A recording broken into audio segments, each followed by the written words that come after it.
अजणा रोग नेउची जीवन। ए रोगरे 3 जण शिशुंकर मृत्यु होइतिबा बेले 4 जण शिशु गुरुतर अवस्था जिला मुख्य चिकित्सालय भर्ती होइचंती। फल स्थानीय अंचल चांचल्य खेली जाइछि। स्थानीय लोक माने आतंकित अवस्था अच्छी।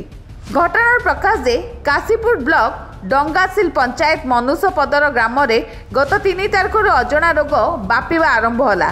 एथिरे केवल शिशु माने आक्रांत हेले। रोग व्यापीवा परे ग्रामवासी यह प्रथमे जानी पारले नाही। फल अजणा रोग जनक पर जन शिशु को व्यापीथिला। एही रोगरे आक्रांत होई गत 6 तारिखरे प्रथमे पुण्यंकर मृत्यु होइतिबा बेले 8 तारिखरे दासी और 9 तारिखरे नरेंद्रकर मृत्यु घटिछि। आज कालींक मृत्यु होइतिबा सूचना मिली। प्रथम तो आम जो 3टा मृत्यु होइछि सेटा गला 7 दिन भीतर होइछि। एका दिन सेटा हेइनी। एबे भी 5टा केस गाँव थिले एठा को अणा होइछि भी 5टा केस अणा होइछि। आउ जने रहिले पेशेंट ताको बहुत बाध्य कला परे मध्य से आसिला ही। किंतु एई जो केस होइछि एटा माने गोटे सस्पेक्टेड केस ऑफ डिप्थेरिया जहाँ पई कि हम थ्रोट सब एठी ऑलरेडी नै सालुनी। तार रिपोर्ट आसे को 7 दिन लागिवो। सीरम टेस्ट भी करा हबो। तार ब्लड टेस्ट सीरम ब्लड रु सीरम कढाई की ब्लड टेस्ट मध्य करा जिवो। वर्तमान पई चिकित्सा आरंभ होई सारिछि। आउ परवर्ती पदक्षेप स्वरूप आमे कौन आमर जो आसबे SMO surveillance medical officer WHO team मान को आम खबर देवु।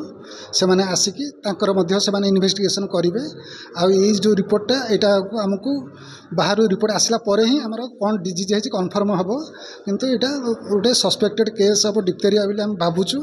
किंतु एते एज रे जने भी तादर वयस्क लोक मध्य अछंती। 4 जण छुआ जने वयस्क अछंती। आउ से अंचल भी जहाँ बुझुली टीकादान आमर चली टीकादान भी कराई।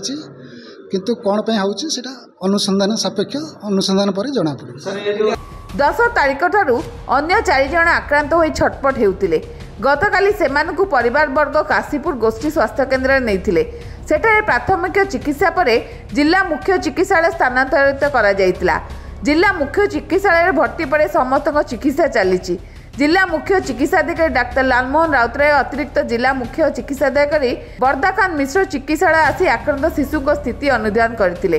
अनुध्यान परे गलारे किछि संक्रमण रोग हेतु एभଳି रोग व्यापीछि बोली कहिथिले। परीक्षण पई नमूना संग्रह करी परीक्षण हेबो। यहाँ पर रोग संपर्क जना पड़ियो बोली माइक्रोबायोलॉजिस्ट डॉक्टर सूर्यकांत सामल सूचना दैछन्ति। मेडिकल अजणा रोगर चिकित्सा करने बदल में लोक मैंने पूजा पाठ और गुणी गारेडी करने सहित चिकित्सा विलंब घटुची। फल 3 जण मृत्यु होइतिबार सूचना मिली। तेबे रोग 10 दिन भाव व्यापीबा परे मध्य स्वास्थ्य विभाग निकट में सूचना नथिला। आज सूचना पाइथिला स्वास्थ्य विभाग।